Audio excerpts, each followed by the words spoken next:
రాముని రథం వెళ్తున్నంత దూరము దశరథుడు అటువైపు చూస్తూనే ఉన్నాడు. రథం వేగంతో రేగిన ధూళితో రథం కనబడ్డం లేదు. రాముడికి తనకి దూరం పెరిగిపోతున్నట్టు భావించాడు దశరథుడు. దశరథునికి దుఃఖం ముంచుకొచ్చింది. ఇంకా రాముడు తనకు కనపడడు అనే భావన తట్టుకోలేకపోయాడు. అలాగే నేల మీద కూలబడ్డాడు. పక్కనే ఉన్న కౌసల్య కైక ఆయన్ని పట్టుకున్నారు. దశరథుడు కైక వంక దీనంగా చూచాడు. ఓ కైక, దయచేసి నన్ను తాకవద్దు. నీకు నాకు ఎలాంటి సంబంధం లేదు. నీవు నాకు భార్యవు కావు, బంధువు కావు. నీవు ఎవరని నన్ను తాకుతున్నావు? నీకే కాదు, నీ వారికి కూడా నేనేమీ కాను. నీకు నాకు ఎలాంటి సంబంధం లేదు. నువ్వు ఎప్పుడైతే ధర్మాన్ని విడిచిపెట్టావో అదే క్షణంలో నేను నిన్ను విడిచిపెట్టాను. నీ చెయ్యి పట్టుకుని పాణిగ్రహణం చేసి అగ్నిహోత్రం చుట్టూ 3 ప్రదక్షిణలు చేసిన నాడు ముడిపడిన మన బంధం నేటితో తెగిపోయింది. ఈ లోకంలో కానీ పరలోకంలో కానీ మన ఇద్దరికి ఎలాంటి సంబంధం లేదు. నీకు నీ కుమారుడు భరతుడికి ఈ రాజ్యం కావాలి. తీసుకోండి, నన్ను విడిచిపెట్టండి. నేను చచ్చిపోయిన తర్వాత మీరు నాకు జలతర్పణ విడవడానికి కూడా నేను అంగీకరించను.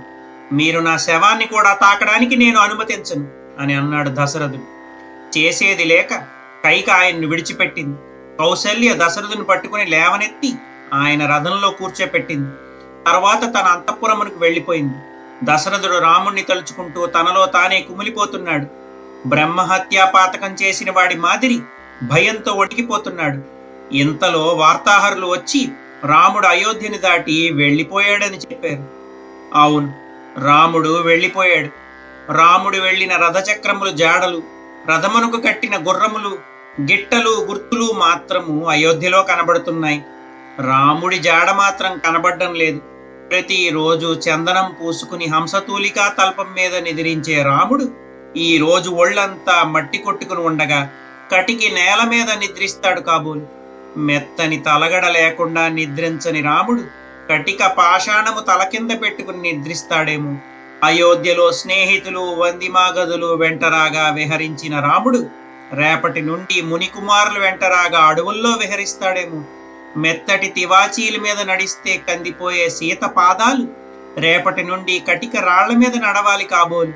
క్రూర మృగములంటేనే భయపడే సీత రేపటి నుండి ఆ క్రూర మృగముల భయంకరమైన అరుపులు వింటుందేమో అని తనలో తాను అనుకుంటున్నాడు దశరథుడు. ఇంతలో కైక గుర్తుకు వచ్చింది. ఓ కైక, నీ కోరిక తీరిందా? నీ కళ్ళు చల్లబడ్డాయా? ఇంక నీ ఇష్టం. నీకు మొగుడు లేడు, నీవు విధవరాలు. రాముడు లేని ఈ లోకంలో నేను ఉండను. నీవే ఈ రాజ్యాన్ని పాలించుకో అని అరుస్తున్నాడు. ఈ విధంగా దశరథుడు రాముడి కోసం శోకిస్తున్నాడు. వెనక్కి తిరిగి పాడుబడినట్టు ఉన్న అయోధ్యలో ప్రవేశించాడు. అటు ఇటు చూస్తూ వెళుతున్నాడు. అయోధ్యలో ఏ ఇంటి ద్వారము తెరవబడలేదు. ఏ ఇంటి ముందర జనం లేరు. దేవాలయాలు, అంగళ్ళు అన్నీ మూసి ఉన్నాయి. రహదారుల మీద జనసంచారం లేదు. అటువంటి అయోధ్య వీధుల గుండా దశరథుడు తన అంతఃపురం చేరుకున్నాడు. ఆ రోజు దాకా రాముని మాటలతో, రాముని ఆటపాటలతో సందడిగా ఉన్న అంతఃపురం నిశ్శబ్దంగా ఉంది. నిర్మానుష్యమైన అంతఃపురంలో ఉండలేకపోయాడు దశరథుడు. నేనిక్కడ ఉండలేను, నన్ను వెంటనే కౌసల్య మందిరానికి తీసుకుని వెళ్ళండి అని ఆదేశించాడు. వెంటనే పరిచారికులు దశరథుని కౌసల్య మందిరమునకు తీసుకుని వెళ్లారు. కౌసల్య మందిరంలో దశరథుడు ఒక శయ్య మీద పడుకున్నాడు. కొడుకులు, కోడళ్ళు లేని ఆ గృహము దశరథునికి చంద్రుడు లేని ఆకాశం మాదిరి అనిపించింది. ఉన్నట్టుంది దశరథుడు ఉలిక్కి పడుతున్నాడు, ఏడుస్తున్నాడు. రామా, నన్ను విడిచి వెళ్ళిపోయావా అని అరుస్తున్నాడు. 14 ఏళ్లు వనవాసం ముగించుకుని నా రాముడు తిరిగి అయోధ్యకు వచ్చినప్పుడు ఈ అయోధ్య పౌరులందరూ రామునికి ఘనస్వాగతం ఇస్తారు. అప్పటికి నేను ఉండను కదా, ఆ అదృష్టానికి నేను నోచుకోలేదు కదా అని వాపోతున్నాడు దశరథుడు. ఇంతలో రాత్రి అయింది. దశరథుడు భోజనం చేయలేదు, నిద్రపోలేదు. అర్ధరాత్రి కౌసల్యను పిలిచాడు. కౌసల్య, నాకు కళ్ళు కనిపించడం లేదు. నా దృష్టి రామునితో పాటు వెళ్ళిపోయింది. రాముణ్ణి చూచిన కళ్ళతో నేను దేనిని చూడలేను. నన్ను తాకు, నిన్ను గుర్తుపడతానన్నాడు దశరథుడు. భర్త మాటలకు కౌసల్యకు దుఃఖం ముంచుకొచ్చింది.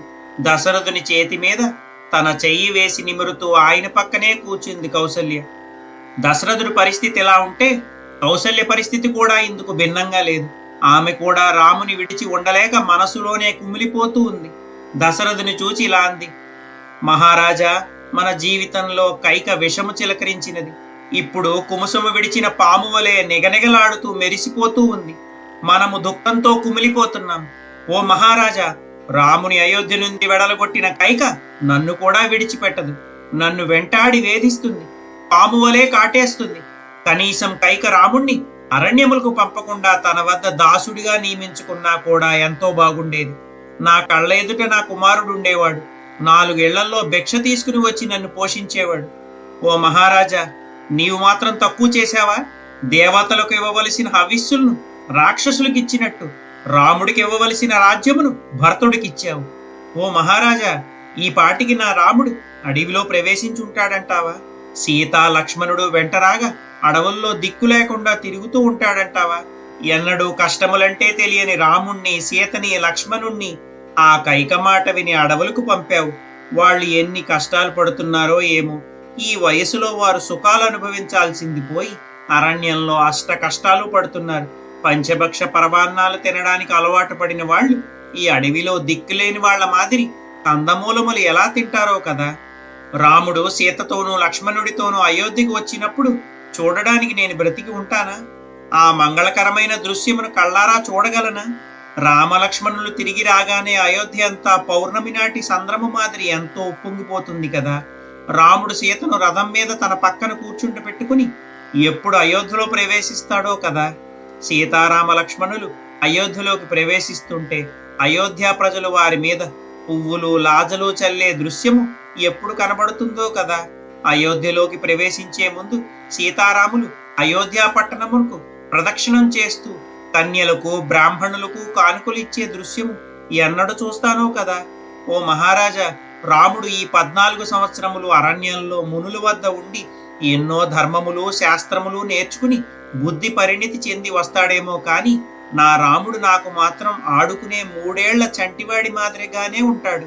రాముడు రాగానే నేను వాడితో ఆడుకుంటాను, మీరు కాదనకూడదు. అసలు నాకు ఈ పుత్ర వియోగం కలగడానికి కారణం నేను ఏ జన్మలోనో పాలు తాగే దూడలు వాటి తల్లుల వద్ద పాలు తాగడానికి పోయినప్పుడు నేను ఆ ఆవుల స్తన్యములను కోసేసి ఉంటాను. అందుకనే నాకు ఇలాంటి దుర్గతి కలిగింది. నేను గోవునైతే నా రాముడు గోవత్సం. అట్టి మా ఇద్దరిని సింహము వంటి కైక వేరు చేసింది. ఆ పాపము ఊరికే పోదు. ఓ మహారాజా, నా రాముణ్ణి విడిచి నేను జీవించడం కల్లా ఇంక ఒక్కరోజు కూడా రాముడు లేకుండా నేను జీవించడం నా వల్ల కాదు. ఆ శక్తి నాకు లేదు. ఎందుకంటే దావానలము అరణ్యములను కాల్చివేసినట్టు పుత్రశోకమనే అగ్ని నన్ను అనునిత్యము దహించి వేస్తూ ఉంది. ఆ అగ్నిలో నేను కాలి బూడిదవ్వడం తథ్యమని బోరును ఏడుస్తోంది కౌసల్య. అలా కౌసల్య తన కుమారుడు రాముణ్ణి తలుచుకుని విలపిస్తూ ఉంటే పక్కనే ఉన్న సుమిత్ర ఆమెను ఓదారుస్తూ ఉంది. ఆ మాటకొస్తే సుమిత్ర కుమారుడు లక్ష్మణుడు కూడా రాముడి వెంట అరణ్యాలకు వెళ్ళాడు. కానీ సుమిత్ర ఎంతో గుండెనిబ్బరంతో కౌసల్యను ఊరడించింది. అక్క కౌసల్య, రాముడి గురించి ఏడవడం ఎందుకు? రాముడు సకల సద్గుణ సంపన్నుడు, ఎక్కడ ఉన్నా రాణించగలడు.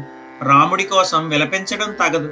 రాముడు కేవలం తన తండ్రి మాటను నిలబెట్టడానికి అరణ్యాలకు వెళ్ళాడు. అది ఉత్తములు అనుసరించే మార్గం కదా. రాముడు ధర్మం నిలబెట్టాడు, ఇహపరాలను సాధించాడు. రాముడి కోసం విలపించడం వృధా.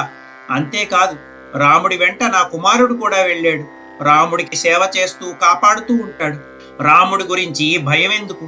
పైగా సీత సుకుమారి, ఎండకన్నెరగనది, సుఖములు తప్ప దుఃఖమంటే ఏమిటో తెలియనిది. అటువంటి సీత కూడా రాముడి వెంట అడవులకు వెళ్ళింది కదా. రాముడు ధర్మమును సత్యమును నమ్ముకున్నాడు.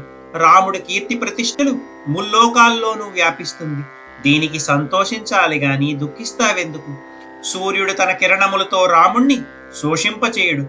గాలి మెల్లగా వీస్తూ నీ కుమారుడికి హాయి చేకూరుస్తుంది. రాత్రి వేళలలో చంద్రుడు తన కిరణములతో రాముడికి ఆహ్లాదం కలిగిస్తాడు. రాముడికి ఎంతో దివ్య అస్త్ర సంపద ఉంది కాబట్టి రాముడికి శత్రుభయం ఉండదు. రాముడు అడవిలో ఉన్న అంతఃపురంలో ఉన్నట్టే భావించు. పైగా రాముడు ధైర్యానికి శౌర్యానికి పెట్టింది పేరు. ఇంకా రాముడికి తిరిగే ముందు రాముడు ఇట్టే వనవాసమును ముగించుకుని రాగలడు. ఇంకా రాముడు సూర్యునికి సూర్యుని వంటి వాడు. అలాగే అగ్నికి అగ్ని, సంపదకు సంపద, కీర్తికి కీర్తి, ఓర్పుకు ఓర్పు, దేవతలకు దేవత, భూతములకు భూతము కాగల సమర్థత కలవాడు. అటువంటి రాముడికి అడవి అంతఃపురము ఒకటే కదా. నువ్వు చూస్తూ ఉండు, 14 సంవత్సరాలు క్షణంలో గడిచిపోతాయి. రాముడు తన పక్కన సీతను కూర్చోబెట్టుకుని రాజ్యలక్ష్మిని వరిస్తాడు. రాముడికి సఖ్యం కానిది, పొందలేనిది ఈ లోకంలో ఏదీ లేదు. అన్నీ రాముని పాదాక్రాంతమవుతాయి. అంతేకాకుండా ధనుర్బాణములు ధరించి లక్ష్మణుడు ముందు నడుస్తూ ఉండగా రామునికి అసాధ్యమనేది ఏముంటుంది చెప్పు? కౌసల్య, నేను సత్యము చెబుతున్నాను. రాముడు తిరిగి అయోధ్యలో అడుగుపెట్టిన నాడు నువ్వు ఎదురేగి రామునికి హారతులిచ్చి నీ వెంట తీసుకుని వస్తావు. అయోధ్యకి తిరిగి వచ్చిన తర్వాత రాముడు తన స్నేహితులతో నీ దగ్గరికి వచ్చి నీకు నమస్కరించిన నాడు నీవు ఆనందపడే రోజు అవుతుంది. రాముడు వచ్చి నీ పాదములు పట్టుకుని ఆశీర్వదించమని అడిగే రోజు ఆ రోజు ఎంతో దూరంలో లేదు. అయినా నువ్వు మా అందరికీ పెద్దదానివి. నువ్వు మా అందరినీ ఓదార్చాల్సింది పోయి నువ్వే ఇలా బాధపడితే మా గతి ఏమిటి? రాముని వంటి సకల సద్గుణ సంపన్నుడైన కుమారుణ్ణి కన్నందుకు నీవి జీవితాంతం సంతోషించాలి, కాని కేవలం 14 ఏళ్ల వనవాసమునికే ఇంత దుఃఖించాలా? రాముని జీవిత కాలములో ఇది ఎంత? కాబట్టి నువ్వు నిశ్చింతగా ఉండని సుమిత్ర కౌసల్యను ఓదార్చింది. సుమిత్ర ఆదరంతో చెప్పిన మాటలు విన్న కౌసల్య తన శోకమును మెల్లమెల్లగా విడిచిపెట్టింది.